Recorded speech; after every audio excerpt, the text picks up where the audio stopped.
Ladies, have you been led astray? Did you diddle where maybe you shouldn't have dabbled? Have you been unfaithful to your husband, wife, partner, main squeeze? Well, there's a judgment-free podcast just for you.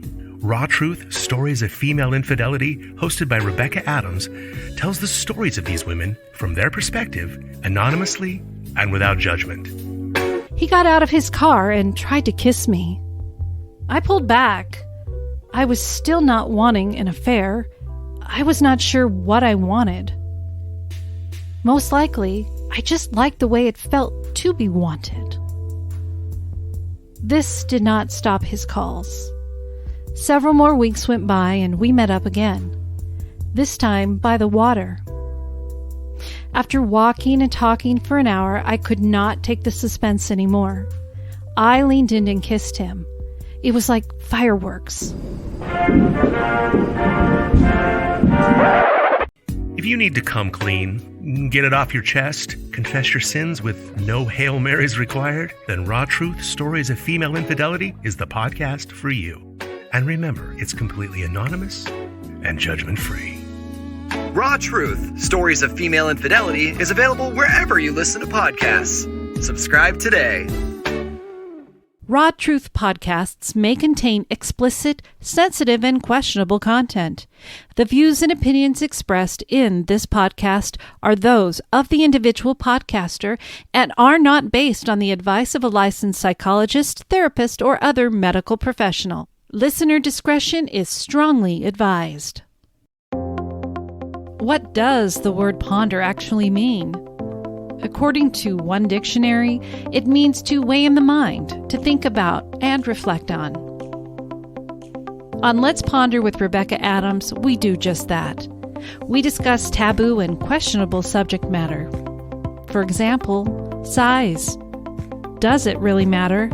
Or do you really want to know the number of partners your significant other has been with? Or what about stories of disastrous one-night stands? How about being in a sexless marriage? These and other topics are what we talk about on this podcast. Hello and welcome to Let's Ponder with Rebecca Adams. Okay, my voice, yes, I just woke up. I'll tell you why I'm recording when I just woke up. Well, yesterday afternoon, the Marine and I recorded this episode, came back this morning to edit it down, and it was gone. So apparently I didn't hit save, and then my computer went through some funky restart thing that it does, and it didn't save it. So I am back sounding like this. We're going to get it done, and then once the Marine wakes up and everything, we'll get his opinions and thoughts on things. So today we're going to talk about basically what happens when a child is conceived through an affair, whether it be the woman who gets pregnant and is married, or the man impregnates somebody else, obviously a woman.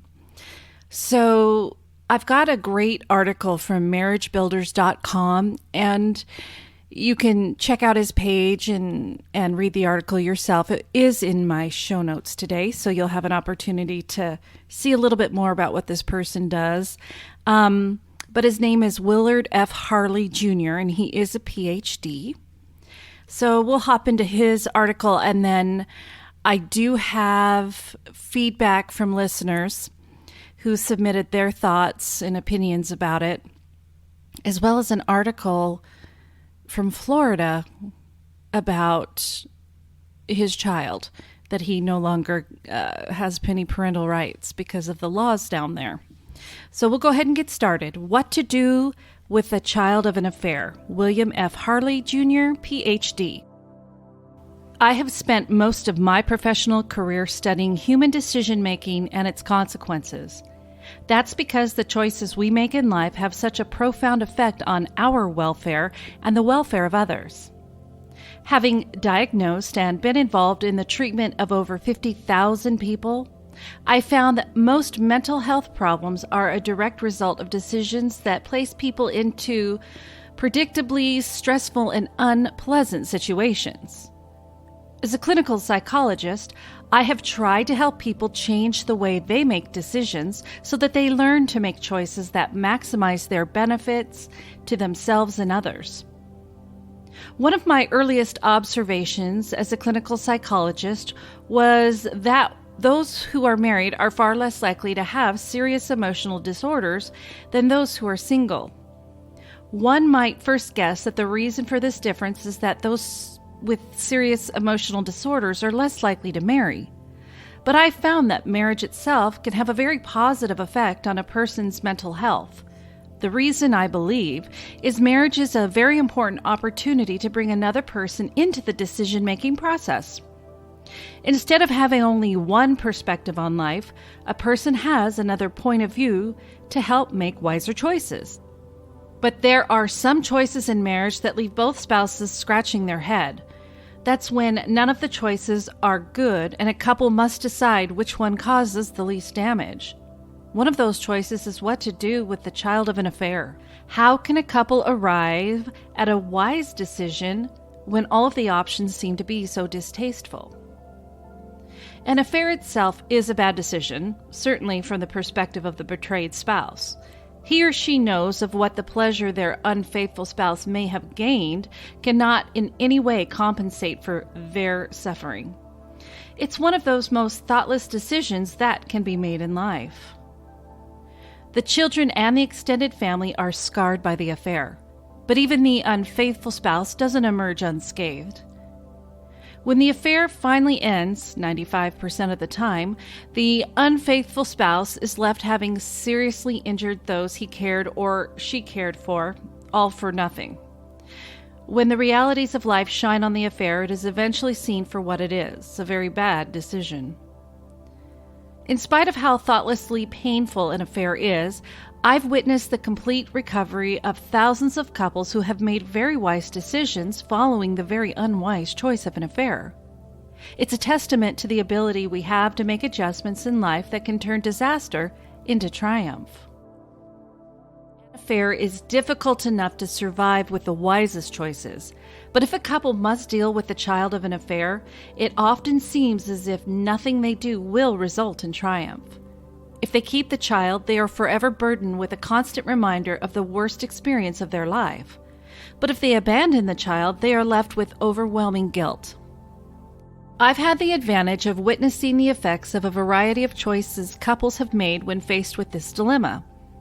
I've seen firsthand what happens to couples when they make the decision to keep the child and the decision to leave the child in the care of others. With that experience, I am in a position to offer guidance to couples that come to me for advice, and the advice I have given has proven over time to be remarkably effective. The alternatives, on the other hand, have not. There are two basic situations to consider: a child of an unfaithful wife and the child of an unfaithful husband. I have already written 2 Q&A columns regarding the former situation, what to do when you or your spouse becomes pregnant with a lover's child. But I have not written my recommendation to a couple when it's the unfaithful husband having a child. In this article, I will make a recommendation for both situations.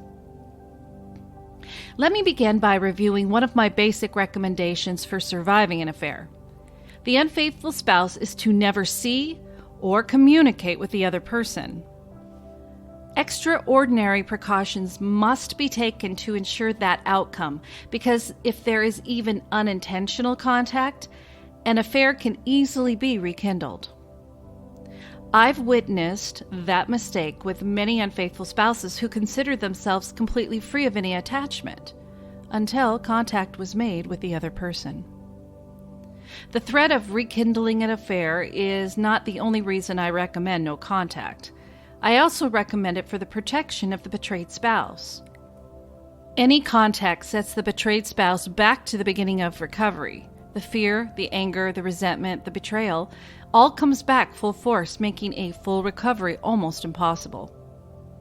With this very basic and essential recommendation in mind, absolutely no contact, it's easier to understand how I would advise couples who have a child of an affair. At all costs, the other person is never to make contact with unfaithful spouses. So then, How can that recommendation be followed when a child is involved? When the wife is the unfaithful spouse. In the case of a wife being the unfaithful spouse, I recommend keeping the child in the family. I know of no cases where trying to separate the wife from her child has led to the recovery of the marriage, but I know of many recoveries if there is absolutely no contact of the other man with his child. In some cases, the other man doesn't want anything to do with the child, or he may need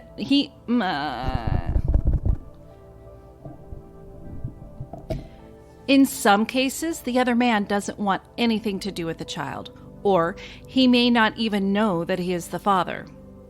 In these cases, I do not recommend reaching out to him to raise his child, but even if he wants to raise his child, I recommend that you do what you can to keep him away from your family.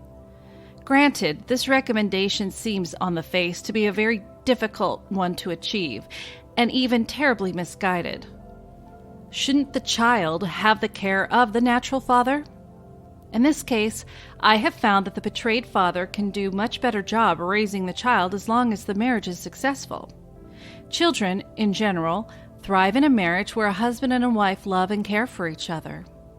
The imposition of the other man in their lives is a constant reminder of the suffering caused by the affair and presents a very confusing parenting arrangement to the child.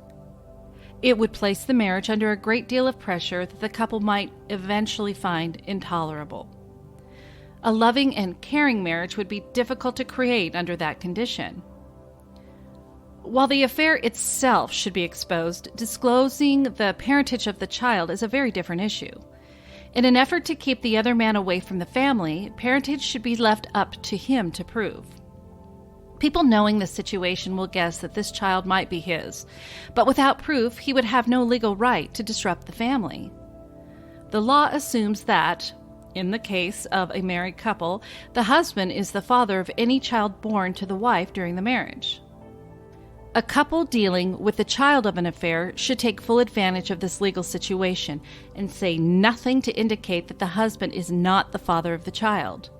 They are in no obligation by law to provide DNA samples unless so ordered by a court. Without proof of parentage, the other man cannot claim visitation rights, and any efforts to impose himself on the family can be dealt with by a restraining order for the entire family. In all my years of counseling, however, I have never witnessed a man who cannot prove parentage go to such lengths as to require a restraining order. If the other man is determined to prove parentage, he will need to persuade a judge to grant him a court order for a DNA test. Few men go to these lengths, but should he obtain a court order, the test should be supervised by the court. In the case where parentage has been proven by court-ordered and court-approved DNA tests, and the other man insists on visitation rights, the success of the marriage is usually seriously impaired. Some couples are able to overcome some of the negative effects by making sure that there is a mediator to deliver and pick up the child from the other man, but such a couple is constantly reminded of the affair. Her attraction to the other man and his resentment about what she did will often cripple the marriage in this situation. When the husband is the unfaithful spouse. In many ways, based on my initial recommendation that all contact with the other person end completely, it's easier to make a recommendation to a couple with a child born to an unfaithful husband. He should not have contact with the child. Such contact would only increase his temptation to make contact with the other woman, but would also increase fear, anger, and resentment of his wife. But as you might expect, that recommendation is extremely controversial. It's only when you see what happens to couples that allow contact between unfaithful father and his child that is apparent that a choice must be made between the child and the marriage. If a couple wants their marriage to thrive, his contact with the child must end, in spite of the negative effects that might have on the child. If contact is made, the marriage is under constant threat of divorce. The other woman may not want the unfaithful spouse to get out of her life so easily. She may not only want him to provide financial support in parenting, but she may also want to have him back as her lover. She may use this excuse of parenting to try and win him over. She may even offer to forego financial support if he were to spend some time with the child and her. But proving parentage can be very difficult for the other woman. Even if the unfaithful husband has admitted parentage, he can deny it later if a court-ordered and court-approved DNA has not been given. The woman who has sex with and gets pregnant by a man she knows is married might well have been having sex with someone else as well. We often see this played out on TV shows where a mistress who was certain that a particular married man was the father of her child turned out to be wrong. A married man should not take the other woman's word that he is the father of her child, and neither should he give in to her demand for a DNA test. He should do nothing unless the other woman obtains a court order for a DNA test. Attorneys who specialize in parentage issues are essential in helping an unfaithful husband find his way out of this mess he has made for himself and his family. But even if the court were to order financial assistance for the child, the father should not have contact with that child. As I mentioned, when it is an unfaithful wife that has a child, my recommendation would seem terribly misguided. Many people would argue that the child should have the care of the natural father, but such care is almost certain to ruin the marriage. The suffering caused by the affair would re-trigger with each visitation. For most couples, it can't be sustained. When the unfaithful husband and the betrayed wife have children together, the decision to have no contact with the child of an affair is much easier than when there are no children. My argument is that any contact with the child of an affair puts the security of the other children at risk because it greatly increases the likelihood of a divorce. Whatever benefit there might be to the child of an affair would be a disadvantage to the children of the marriage. I lose that argument when there are no children in the marriage. In that case, the marriage itself must be seen as more valuable for its own sake than the welfare of a child.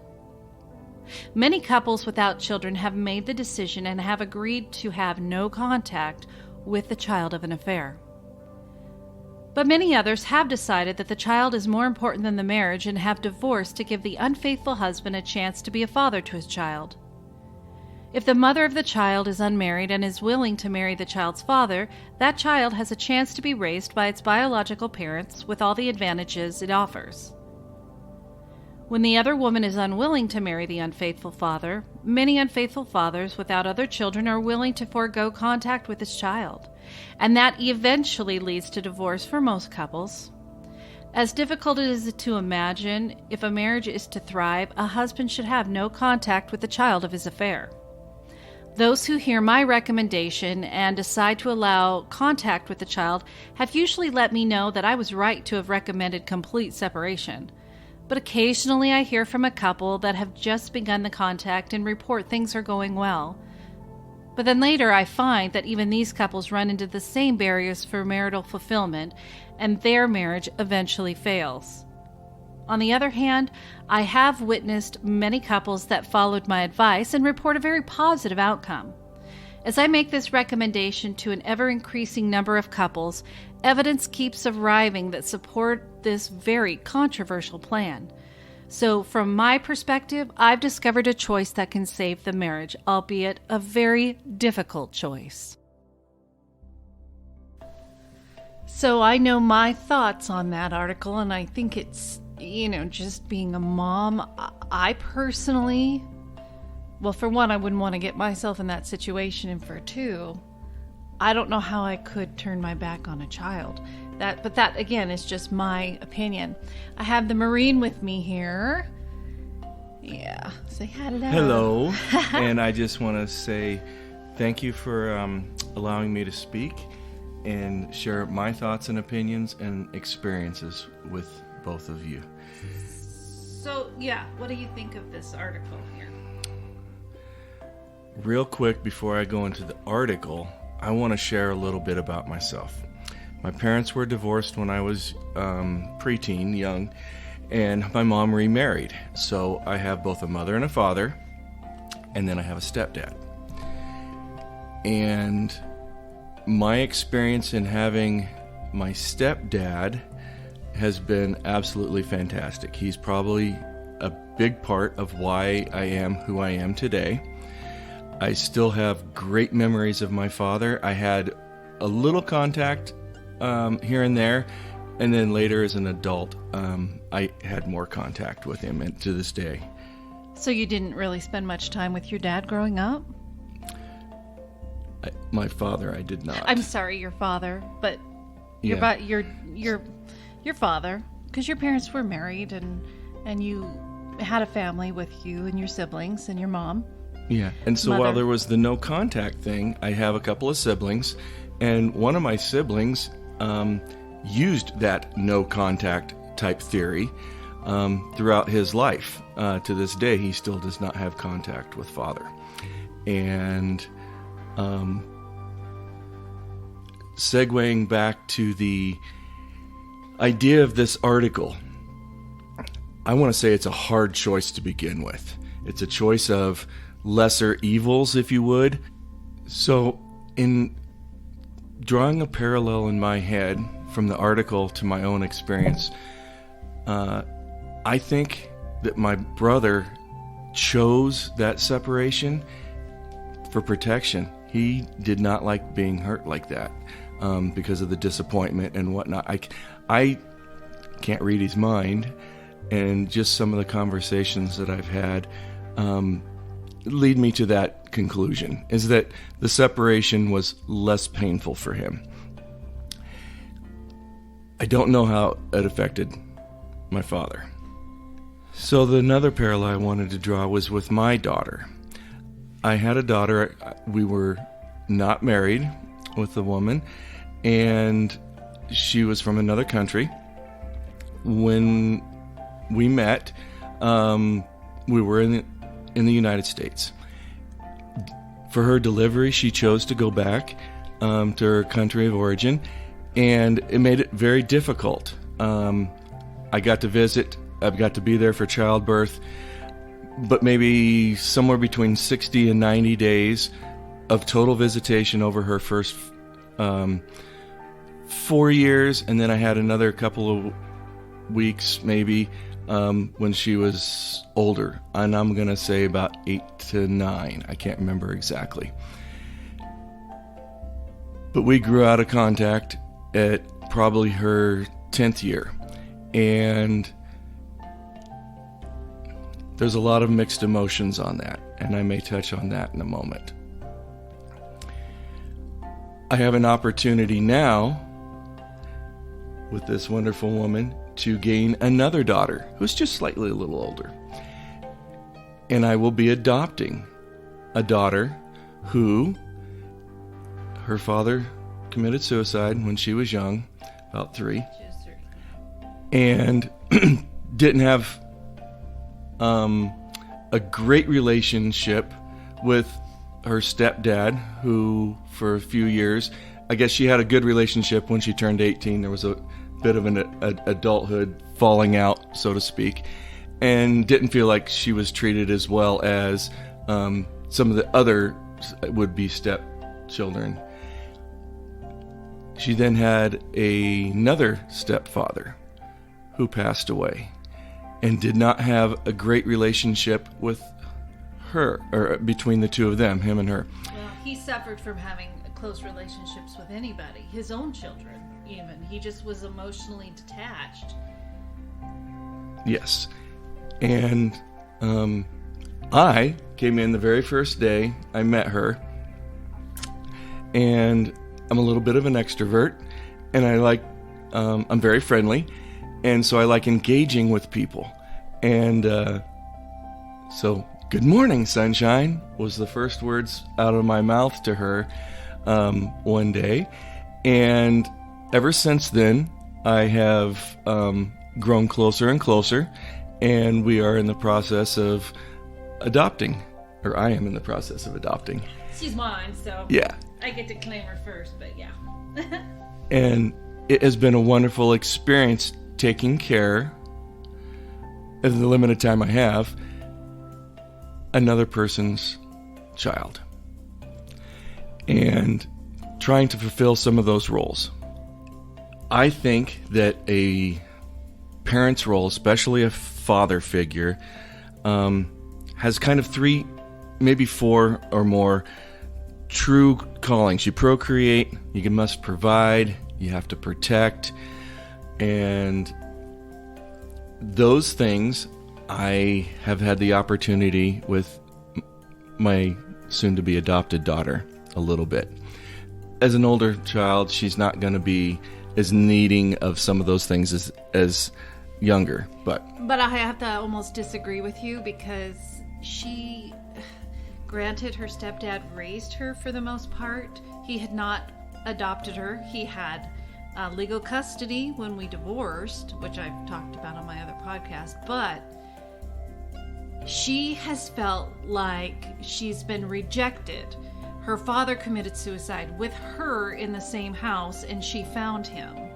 Okay, so being young, why did my dad not want to be with me? Okay, and then 2, when she had the falling out with my ex-husband, because she had been living with him for a couple of years, and then when she was 18, she was able to move back in with me, and to him it was a fuck off, because I've raised you, your mother abandoned you, which I had not abandoned her, but he played that role and, forced her to make a decision, and she decided on me. And so it's, instead of being, hey, I understand, she's your mom, we'll work through this, and do what you need to do, he was angry and turned her back. And so that's been 11 years, and they've really not had a relationship, because she's 29 now. And then when I remarried my husband that had passed away, he would be there for her. He would help her where he could, if we needed to help her with her car, do those types of things. But emotionally, he was not there, because, and as I've talked about on my other podcast, he didn't know how to emotionally connect with anybody. He didn't grow up that way. His kids even mentioned it at the funeral, and so it was a real struggle. So she couldn't depend on him emotionally, where she needed to just have somebody who knew that they would have her back, not just for physical or financial needs, but that emotional need, that I've got somebody who cares about me, who I mean something deeply to. Like, I feel about her because she's my daughter. She knows mom's going to be here for her regardless of the situation. But she always felt that there was some sort of what do you call that?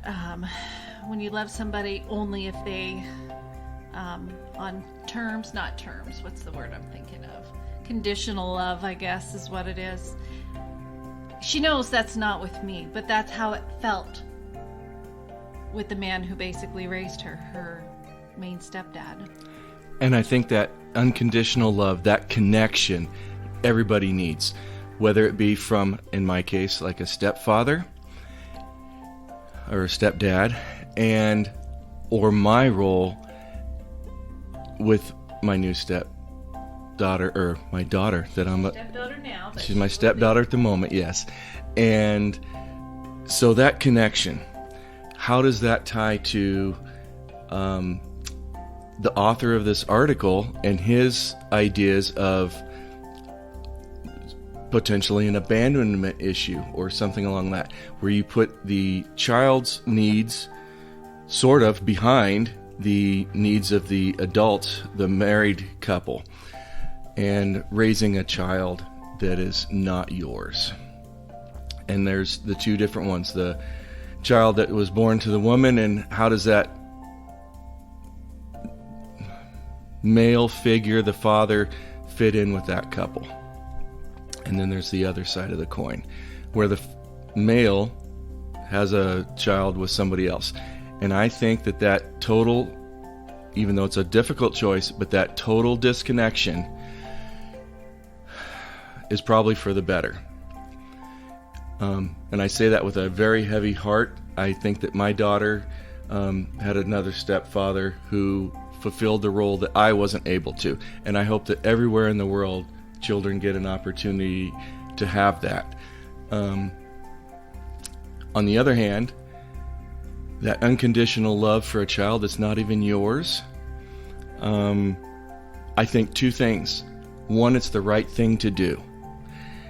Secondly, and it's not easy, the right thing. Secondly, the little bit of a counting coup or a brag, I wrote a note, be the better man kind of idea, is I'm going to provide for that child no matter what, and I'm going to do it better than her biological DNA donor. And I'm going to take a little pride in that. And I don't know if that's good or bad, but I'm sure it's just little ego booster. She's so excited about this with you. You're going to be grandpa to this baby. It'll be our first grandchild. And so excited and spoiling. And this is another big, huge step, is that when you legally adopt somebody, the biological parent comes off that birth certificate and it's reissued. So her biological father that committed suicide is coming off of this birth certificate, and your name is going on there. And I told her that, and she was fine with that. This is something she is so excited, and she's not had an experience with a father. And as much as you've given her in the last 2 years or 2.5 years, it's what for her to feel wanted by a father is what she needs, and that's what you're giving her. Sorry. Absolutely.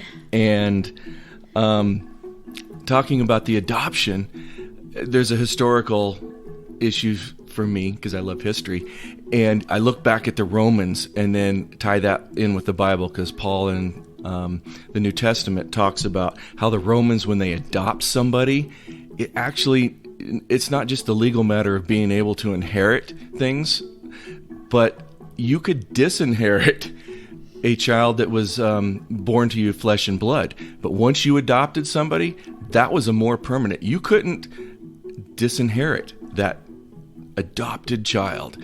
And so it kind of had a stronger legal precedence and maybe a stronger bond. And one of my favorite songs, Randy Travis sings as a Christian album, it's called Raise Him Up. And he draws two parallels. One, Mary has an immaculate conception, and her husband Joseph raises that child. And then there's the biblical story to that. But you draw it to a parallel where I think as an author of the song, he might have been raised up by somebody who wasn't his father. And I think that is a awesome gift to give a child that every child deserves. I surveyed people on social media, so if you follow me on Facebook, I put out questions for these surveys, wanting people's opinions and thoughts. So if you're not following me on Facebook, you might want to, because that way you can participate, because I want to know your thoughts and opinions if you're listening. But he wrote, "Hey, my wife's cousin separated from his wife. She moved another dude in, got preggo, got back with the hubs, and doesn't allow the dad to have rights to the kid. Florida has this antiquated law whereby the husband is legally the father." So he sent me the article on that. Okay, so this article is from the Palm Beach Post. It was published back in 2017 by Jim Hayward. And of course, I'll have the link to that as well on my episode notes. But it stated, this is the article, "Biological dad fights Florida law that denies him rights to his child." After losing contact with his 3-year-old son when he broke off a relationship with the mother, a Port St. Lucie man is fighting for paternity rights, our news partners at WPTV report. So I apologize if I'm pronouncing that wrong, because I've never been to Florida, and I don't know if that is indeed the name, but you can let me know if I'm screwing it up. John Karpinski's legal fight is complicated by the fact that the mother of his child was legally married when the boy was born. Florida law gives all paternal rights to the husband. The boy's mother says she and her husband recognize the child as their own, and they plan to raise him together, WPTV says. Quote, Mr. Karpinski was a great dad and was doing all the things that are expected of a father, and then to have that ripped away from him is certainly a different circumstance that even this law ever contemplated, end quote, said his attorney, Sean Plymale. Quote, I will never stop as long as there is breath in my body, end quote. Karpinski told WPTV, quote, I want my boy home, end quote. Well, that's sad. I think that's sad, but I don't know how many states have that law. I'm familiar with Florida just because I've heard of it through this, and I think it was mentioned somewhere else, maybe on a different podcast, but I mean, he spent the first 3 years with that kid. That's his son. And I hate this because a child doesn't ask to be brought into this world, but then they're put into these circumstances. But truly, and this is where I struggle with that article, what is in the best interest of the child who is the innocent victim? I don't know. Those are unfortunate circumstances. And two mixed thoughts on that one. I hope he's not having to pay the child support and be disconnected from his child. That would really, really suck at a new level. What I really hope is that he never stops pursuing his son, and that 18, they have a chance to reconnect. Okay, so people's thoughts and opinions, the rest of them that I received. The first one says, Paul Anka had a song in 1974 called, quote, You're Having My Baby. The lyrics say, quote, what a lovely way of saying you love me, and what a lovely way of saying you're thinking of me, end quote. As a betrayed husband, I felt emasculated. But I also struggle with her emotional connection with her affair partner. If she were to become pregnant, she would naturally love the child. That would mean she would also love him, since the child is a part of him. I also struggle with things that trigger anxiety from her infidelity. A child would be a huge reminder every day. It is humiliating to know he has been inside my wife. He took my ability to have peace and security within my home and family. To think I would have to provide food and shelter to this child is beyond cruel. Well, one thing about that song, there was a movie, and I know I've referred to it, like I say, I always say it in my other podcast. It was a movie called Heartburn, and it had Jack Nicholson and Meryl Streep in it. And when they found out she was pregnant, he actually sang that song like over and over and drove his wife crazy to the point where she had a pillow over her head because he was singing all these goofy songs. But the whole point of the movie was he was having an affair on her the whole time. So let's put a spin on that one. You know, if this is about, and you know, how the person was writing. Anyways, I mean, he explained he would be absolutely devastated, especially considering the infidelity. But I don't know. What do you think? And devastated, rightly so. He's new to this. He's crinkling papers. You can't do that when you're recording. Bad dog. But a child is a reminder every day. That would definitely be a thorn in your side. And it's something very difficult, I think, to overcome and give that child the love that deserves. Yeah. Man, that's some therapy right there, or needed. Number 2, my wife has had a few close calls. She and her lover do not use protection. I have seen the discarded test kits. It would be really interesting if she were to become pregnant, since I am unable to have more children. Ouch. Really don't know quite what to say about that, except maybe I'm not sure if your wife is aware that you're aware of the affair. I mean, is this something that's well known? I mean, what would you do if she did become pregnant? What would you do? I'm curious. You'll have to, if you're listening, you're going to have to shoot me a message telling me what you would probably do if she turned out pregnant. And while there's a part of me that screams, put a helmet on that soldier before you send it to battle. No. There's a part of me that understands the raw connection. Now, one thing that's not on here is, and we can talk about it, is that you were cheated on too. Yes. So, I don't know, we can talk about that on a future episode, but some of these feelings are coming legit because you were cheated on. Yeah. Unfortunately, yes. Number 3. Depends on some personal views here. If an abortion is an option, that is the only way the marriage will potentially work, but the mental impact it may have on the wife might eventually take a toll and be too much for one's wife to handle. If she decides to keep the child, then your marriage is over, and I would expect her to leave and stay with the new father and force him to step up. Either way, I see getting pregnant as an absolute tipping point and point of no return. Marriage would be over regardless of her decision on the child.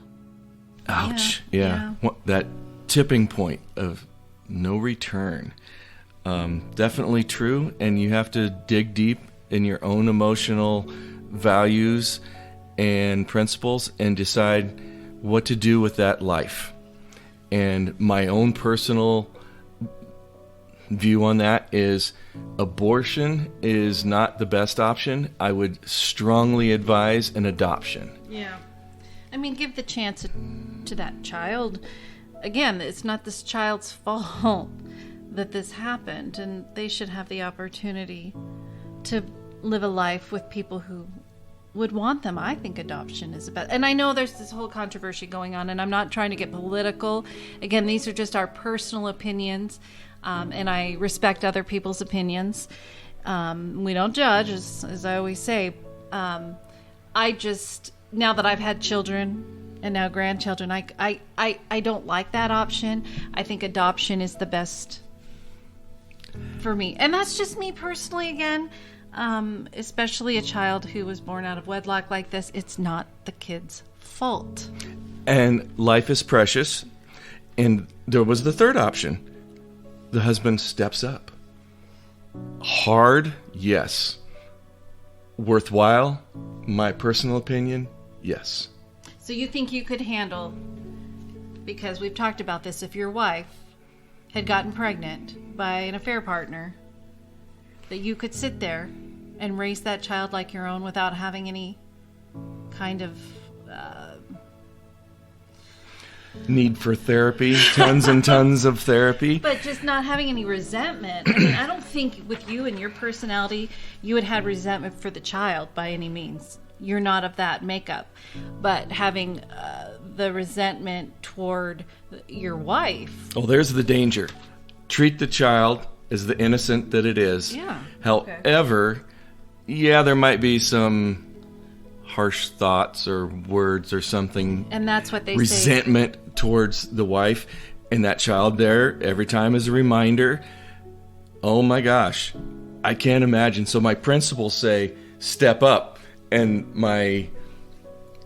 the reality of my when it comes to existence, emotions feelings, and that can kind of trump that, and I think that's why a lot of women just don't tell their husbands the truth.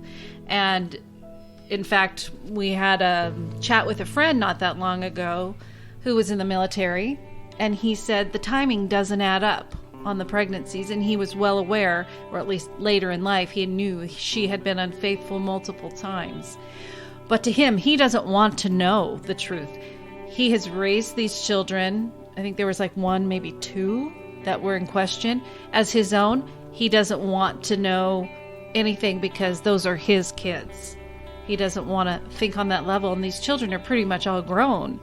And he was the person, even though he didn't have, like I said, proof, he was going to continue to raise them no matter what. And so in this case, she never said anything, but when he did the math, and I have other stories like this on Patreon, these men that were in the military did the math, and somehow these women got pregnant.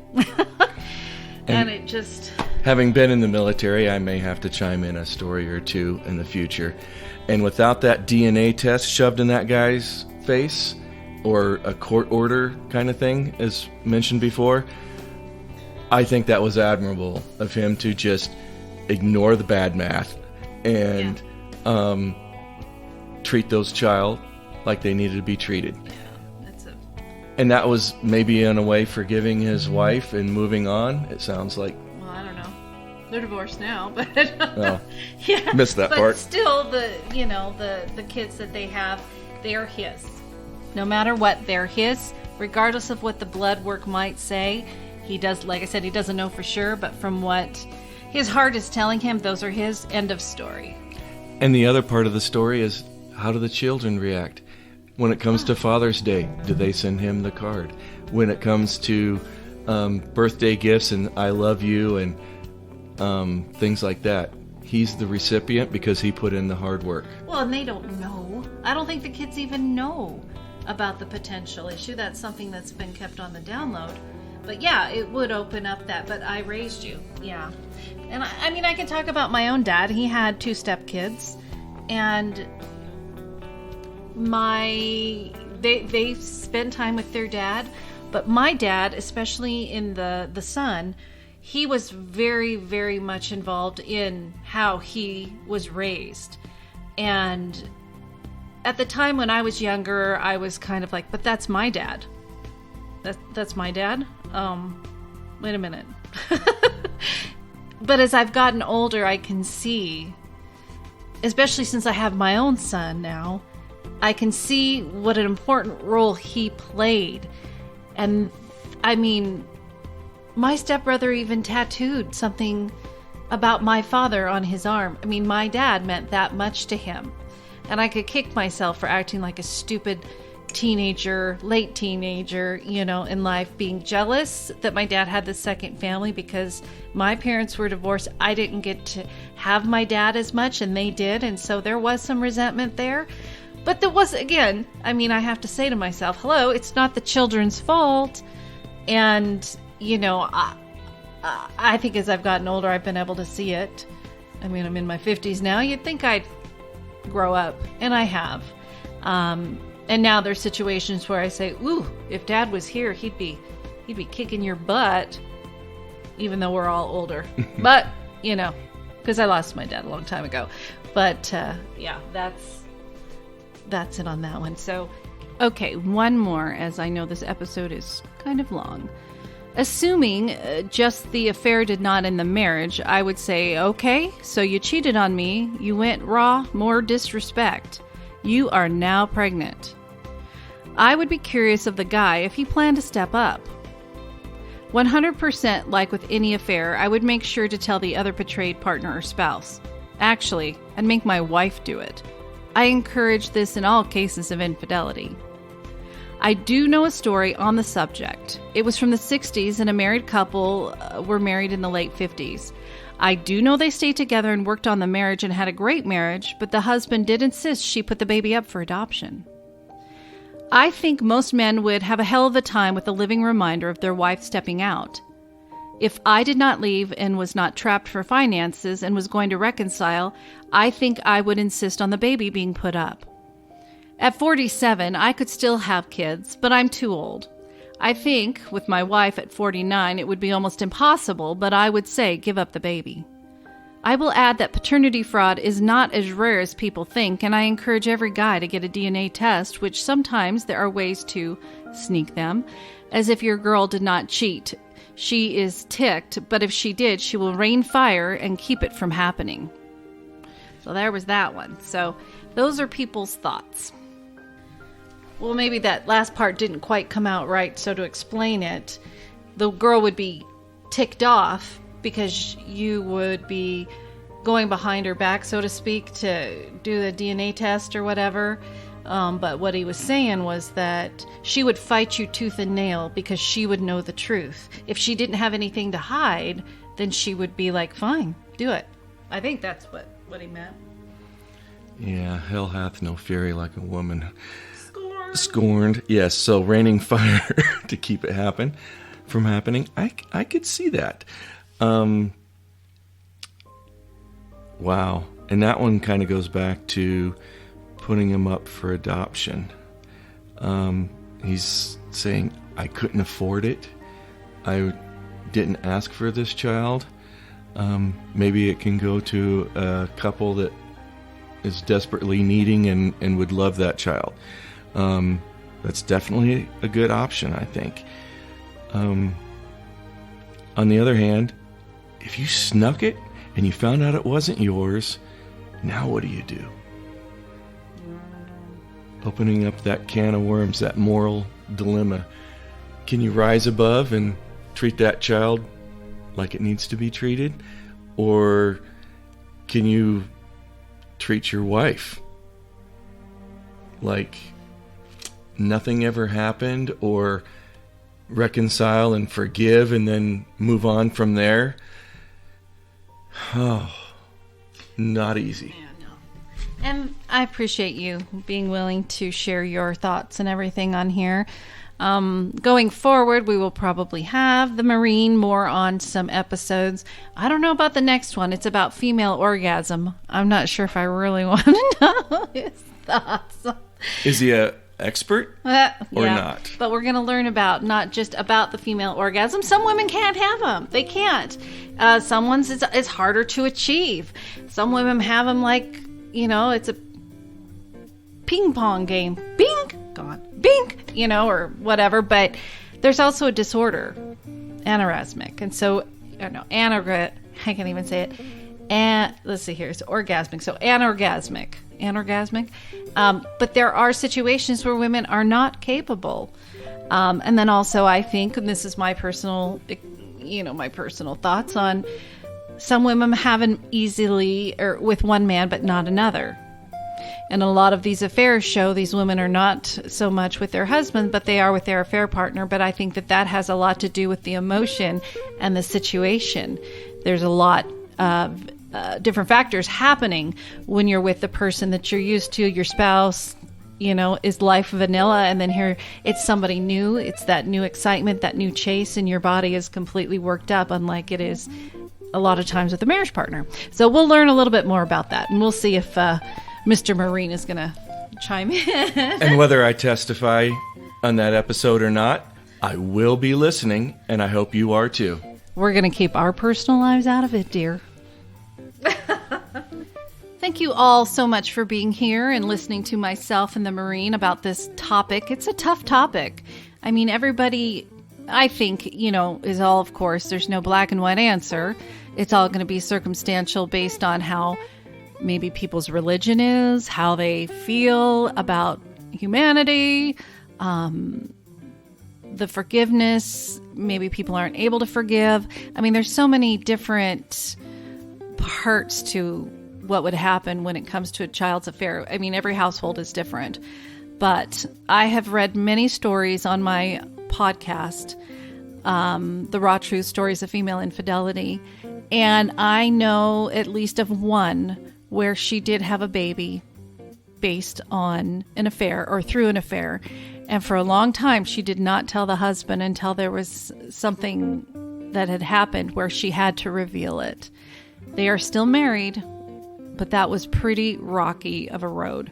So that is, that's on the show. But anyway, speaking of which, I am getting ready to start a 3-part episode on Raw Truth. So she had a very nice and long story, so that will span over 3 parts.